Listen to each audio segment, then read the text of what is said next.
So Biafrans, I am egosi video ebe mgbe ahụ ọ na-agba ha egbe mana ị na-enye video na gị afụzi mgbe ha na-akpa nkata mana otu a kịta bụ ebe ọ na-agba ha egbe ya ma egosi ya anyị getting me. Let everybody hear it.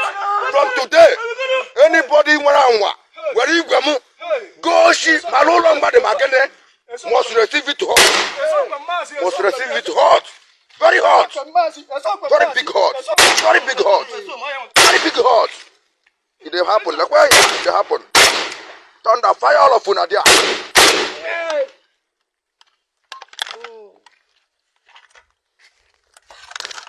That is how they play with you now. Please, if you are visiting my YouTube channel for the first time, subscribe with us and turn on your notification button. Nwanne mmadụ Biafran child ka ime ihe a ndị ụmụaka gentle na amụrụ ọrụ maka ka ndị ka na-efolo gentle ị ga-etikwa ihe na platform gị tinye efolo ndị a na-efolo nke adụgo fọset ogbugoro jarata ma ya ka enwudie na ndụ ya na B44 gba ọsọ wee gbaa sizie that place wee gbanatụ ọsọ ụmụaka ọlụ now ndị nke ọ ndọ mụrụ ọrụ na ọkwa ya nwa kụziri ha ọrụ ọ chọkwa collect the mistake ọ taa ka ekwurie onye ọ kụziri ha ka ha na-eme na ọzọ ọ chọgwazi ka ọ bịazie bịa mezie na ọ dịrịzi innocent na ọ chọọ ịbịa pụrụ na ọ dị innocent na ebubo a na-ebu ya na a na-ebu egbe were eje eme ezu ohi since for a long time ụmụ bie na-ezu ohi ọma kidnapping ọkwa o ji ọnụ ya confess ya na ha na kidnapping ihe na na-eme ọ kpọrọ ndị ha na ha kwa eme kidnapping aha na ọkibe onye a na-eweje 50%. Agwa m ụnọ that na every criminal activities na southeast with this gentle and their criminal gang but their days are number. If you go that no one human conscience mmadụ adụzie n'ime now ihe a ụmụaka bụ anyị adị aha ndị a na ndị nke egburu ọfụne and ha deserve ya. These people ọ gbagburu na deserve ya. Why do you say? Because all this while a na-adọ ha aka na ntị because asị ụkpado okogburu ọ ntịchirie ịchọchi ihe ị ga-eme ọwụ ị ga-eburu egbe na ọ na-ezu ohi na atọmentị ụmụnne gị egbu ndị mmadụ ị na-aza ịnọ Biafran soja Biafran army why na ịmana enweghị ọ na-adị ka Biafran soja Biafran army na South East unu na-eji agbagbusi ndị polisi ndị amị onye bụ egbe na-agbagbusi ndị polisi na ndị amị agbagbusi ndị innocent civilians emu ụnụ ndị mmadụ ọkụ ọka nwere human conscience Gentle Obi ọsọ na ya anaghị egbu mmadụ na Ebekudike na ndị otu ya ndị DOS na Ebekudike DOS Nigeria government. Now listen to me. If for this guy today ka agbara ha and all their member we have sent this now close to me so sikwa otu a share ya ka ha mara ụmụ nga Simon Ekpa ndị sị na ha na-ewetara gị Biafra nke taa nke echi anyị kara akụkọkwa Simon Ekpa 150 days yo. Hello Biafrans, welcome to Magnetic Chicks TV. Good morning, good afternoon, good evening, depending on your time zone. Today being 25th of August 2025, we the stables of Magnetic Chicks TV is bringing this news to you. Biafrans, there is a trending video that is going on in social media right now.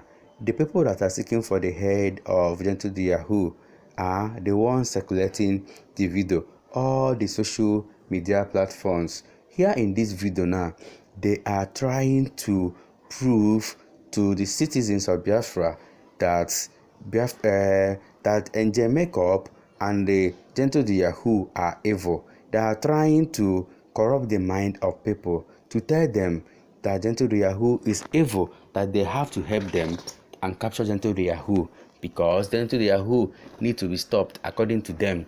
Here in this video, you know, these three guys entered this struggle, Biafra Liberation Army, and one thing they fail to understand is you must keep the oath you took.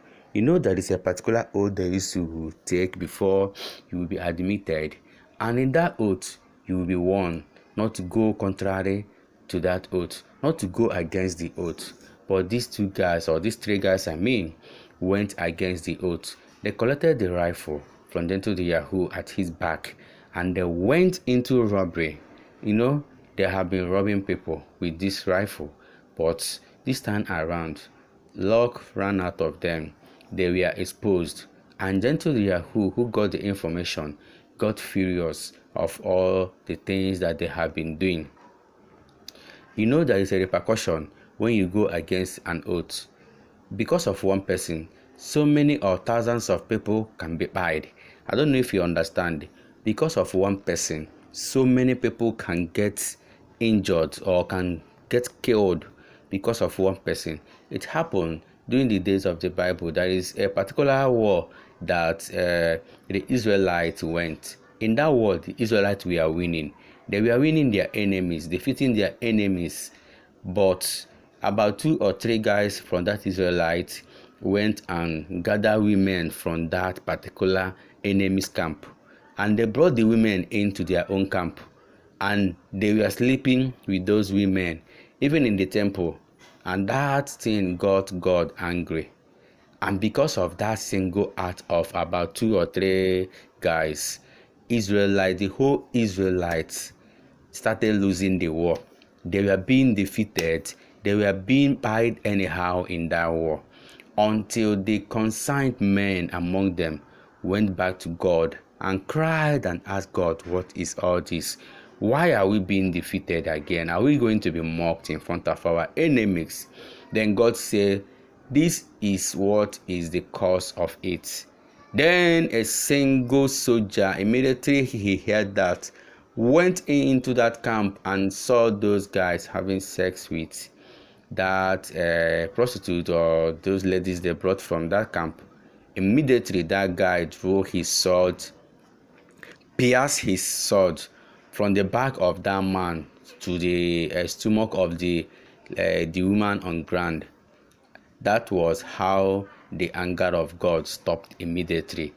Then Israelites started winning the war back again. So I think that's the reason why Gentle the Yahoo buy these guys, because so many people are crying, calling Gentle the Yahoo so many names.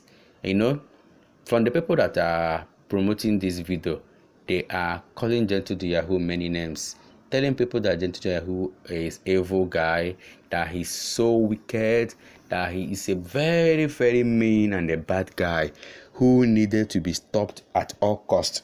Aha gị ogan Chukwuebuka Udoya onye aba ụmụ Chekọkwa aha ụmụnrego ụmụduru ka e butere gị ebe a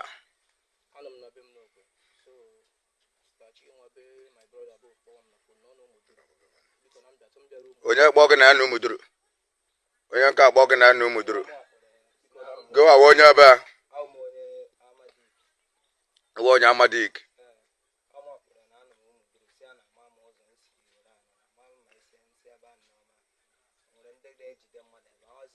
ka ọ dị egbe iji wee gị ije ahụ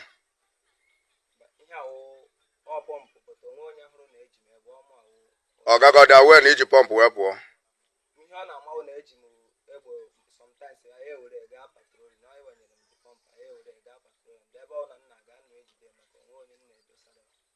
ya were gaa patrolin danụ gị were gawa ụmụduru agbaga ebe ahụ ọdụtụ postu gị ebe ahụ imeela ịkpa asị n'ụzọ ahụ ụzọ ebe efili ma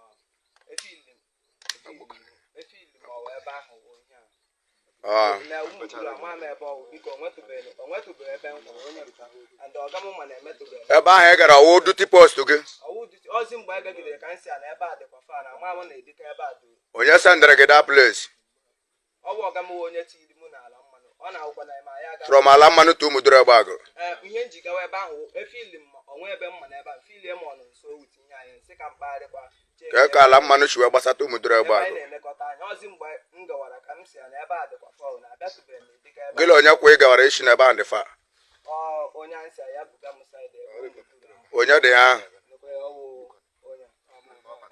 gịwa iwe onye ebe iwe onye ala mmanụ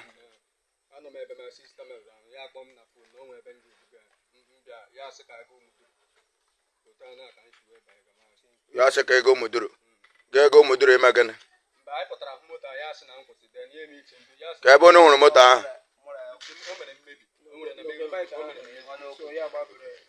ọ hụrụ moto l'okwe ebe moto mebiri emebi danụ gịnị mela dị moto ya sị ka oche ka mara ndị ndị ahụ ka oche kechakwa moto a mara ndị ndị ahụ ka e merela dị moto o wetara fonu ha enwere onye Hausa nọ na moto ahụ enwe onye Hausa nọ na moto ahụ ka ebe o ji fonu ahụ lọtawa ka ọ mechaa drọpụ dị fonu eji phone ahụ wee lọta. Ya wakwa ka ọ hapụ ịdị ka onye ihe ahụ enyekwere m mgbe a pụtara wụ na ọmụ a wetara ya wetakwere ihe Keep quiet. Mgbe ahụ ewetara phone ahụ nwee ndị Hausa hụrụ di a. mba above ka nsọ m iti Ọ gaghị hero owo shikola akụziri gị. mba above ọ ga m hero mana anụ m eme otu a ma m onye mpa biko Ọ gaghị hero mana eleghị m otu a. Ka ezi emeziri ji wee mee nke a. yawa na onwe Ka ihe dugara gị ụmụ duru egbe agụrụ. ọwụ na amụ m ebe ọ nọdụ osoghị witi nke ala mmana ọwụ na ọmụ na osoghị witi ala mmana aka m ịgawa ebe a efili m. But I think he uttered this thing based on the oath, so that the oath will not go and affect others that they are innocent. But all the same, I don't know the best way. This is whatever I'm telling you here is from my own ideology. I'm not saying that this is the exact thing that made Gentle the Yahoo to buy them. I'm not even saying that Gentle the Yahoo is supposed to keep them. Neither am I saying that Gentle the Yahoo is supposed to buy them. I'm not there. They are the ones that know how their rules goes.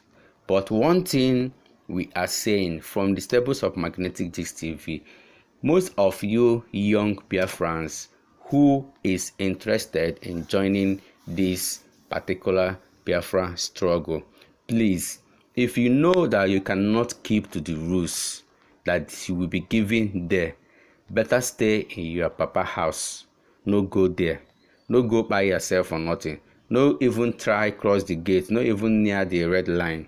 Just there your papa house. So they do your normal business, your normal life. So guys, I don't know, can we interact in our comment section, because the propaganda is much. In fact, the internet is breaking down because of this video. It's circulating everywhere. So many people are now trying to say that Gentle is very wicked. So what do you think about all this video? Let us interact in our comment section, friends. Aha m bụ Ikechukwu. Amụrụ m n'ụmụ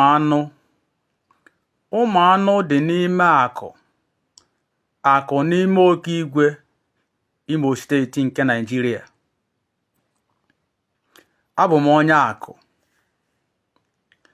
Achọrọ m iji ohere a mee ka ụwa niile ghọta,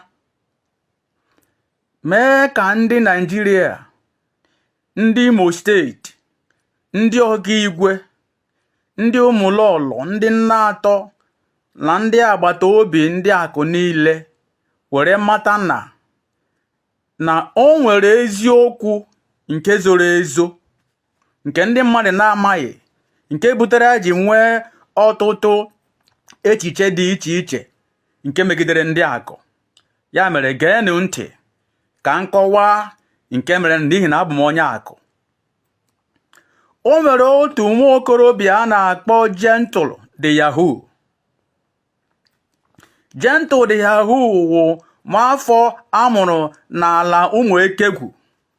Ụmụ Ekegwu dị n'ime Amorie nke dị n'ime akụ nke Okigwe n'Imo steeti Nigeria.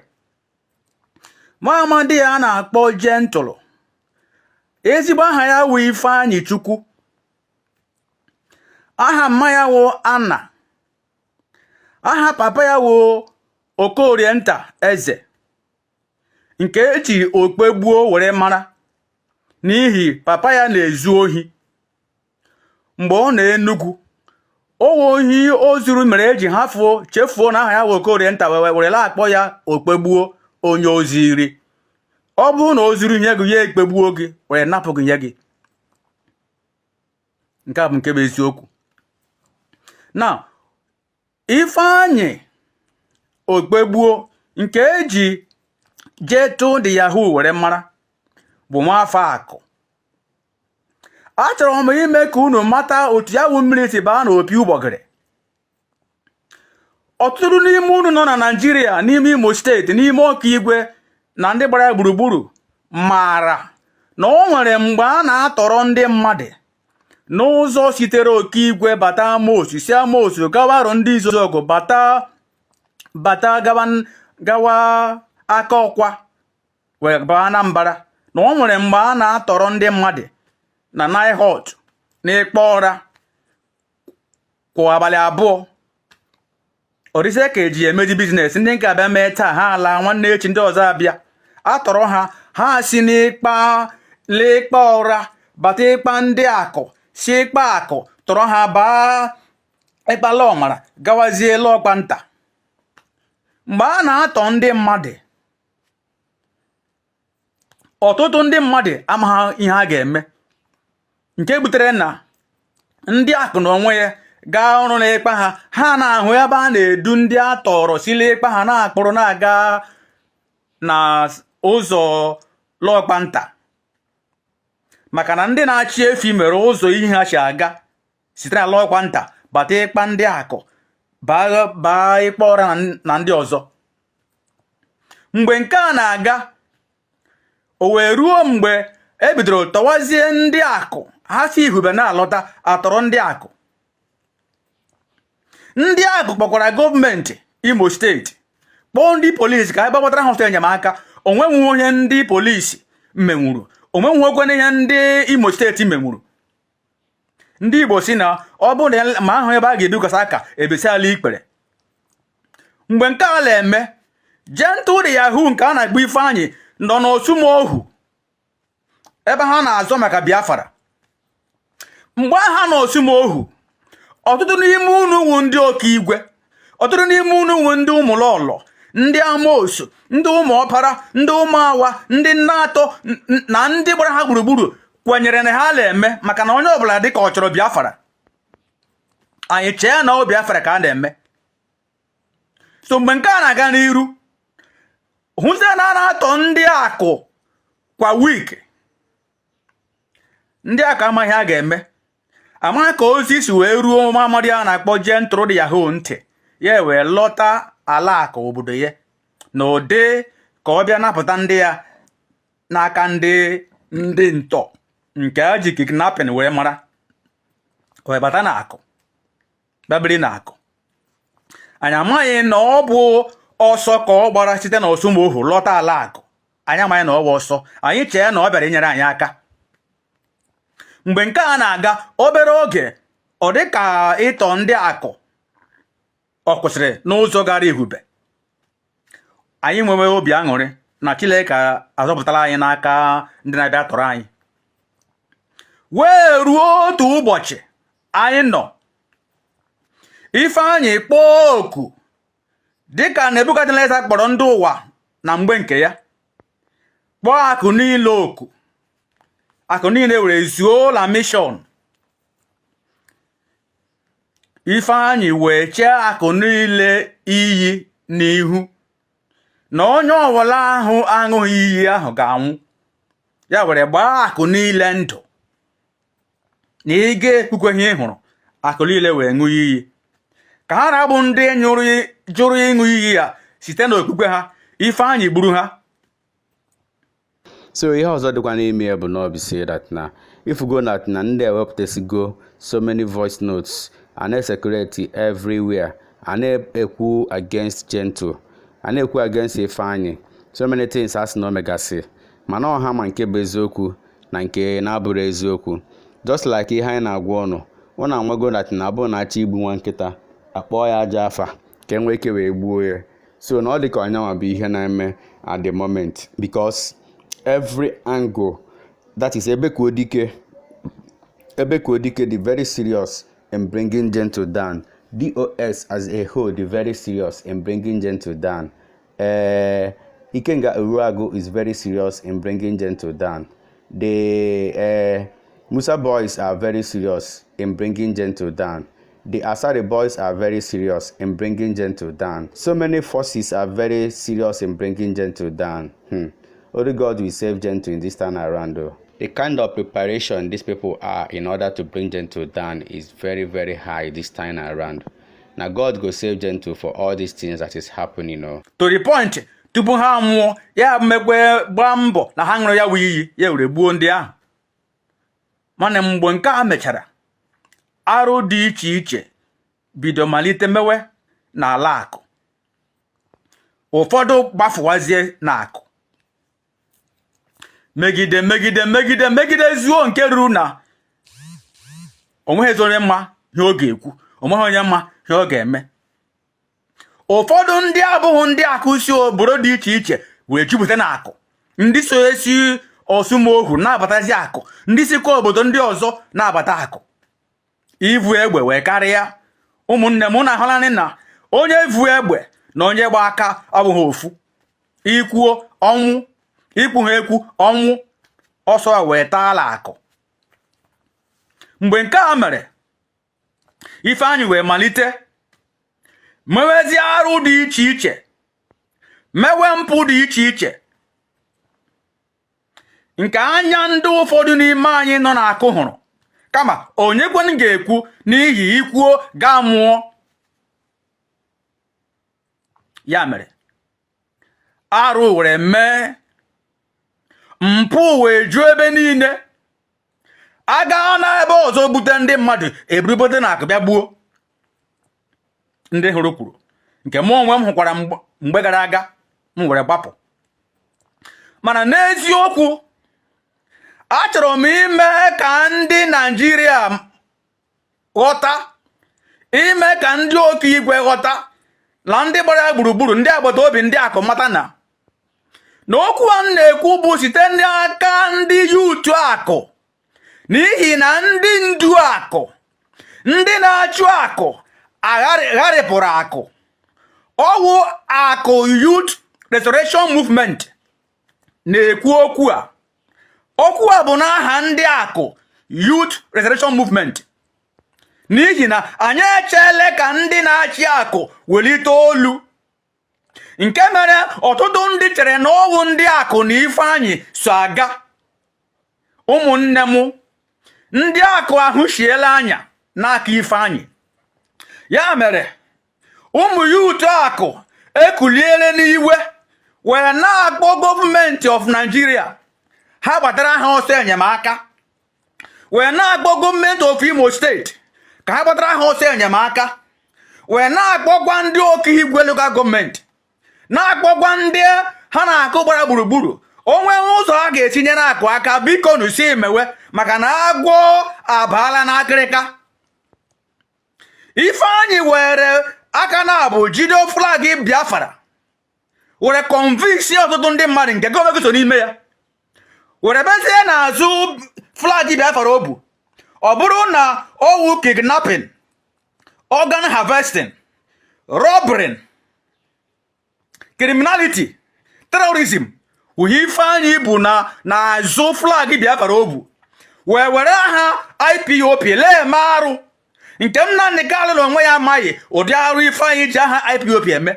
Maka na ọ bụrụ ihe a ka Nnamdi Kanu gwara anyị, ọ bụghị onye ga-esonyere ya. Ya mere, ụmụnne m, ndị ihe ọma na-adị mma, ndị hụrụ eziokwu n'anya, gbatara na akụ ọsọ enyemaka. N'ihi na ana m achọ ka gọọmenti of Imo steeti ghọta na ọ bụ mleghara anya ha leghara akụ mere Ifeanyị ji bata na akụ bịa wuo alaeze ya. N'ihi na ya wụ nwa amadi kwara ụzọ n'ime ọhịa ka obi, akụ enweghị ụzọ.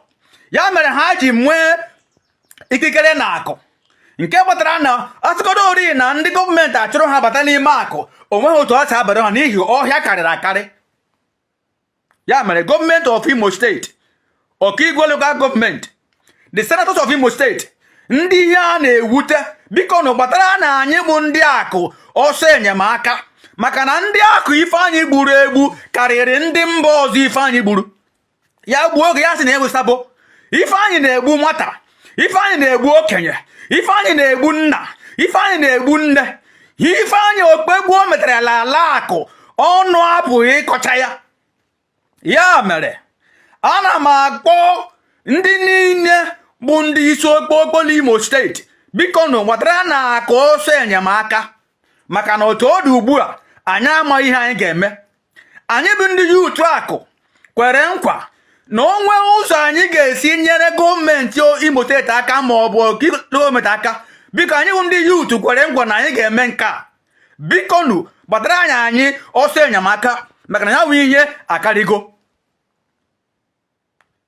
Ndị Igbo si na ọ na-awụ ihe karịa atụọ ya aka.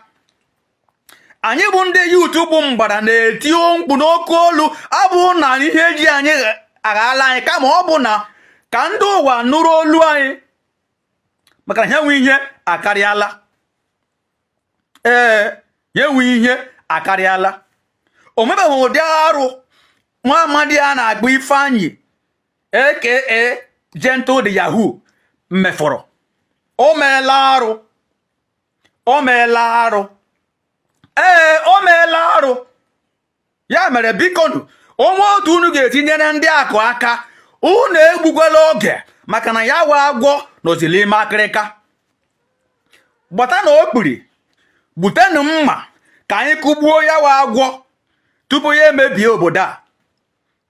Udo dịrị unu ụmụnne m.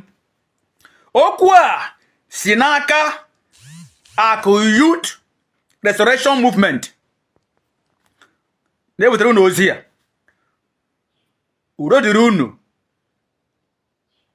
ndị Nigeria, udo dịrị ndị Imo steeti, udo dịrị ndị Ọkaigwe, dịkwara ndị Nnatọ, dịkwara ndị Ihube, dịkwara ndị Ụmụlọlọ, Ụmụọpara, dịkwara ndị Ụmụawụ Igbo, ndị ụmụnna anyị gbara anyị gburugburu. Ka unu ghara iji iwe mụọ ọfụfụ wee pịwa mụọ egu ọnụ. Thank you for watching this video. Let us interact in our comment section. We all love you. Bye.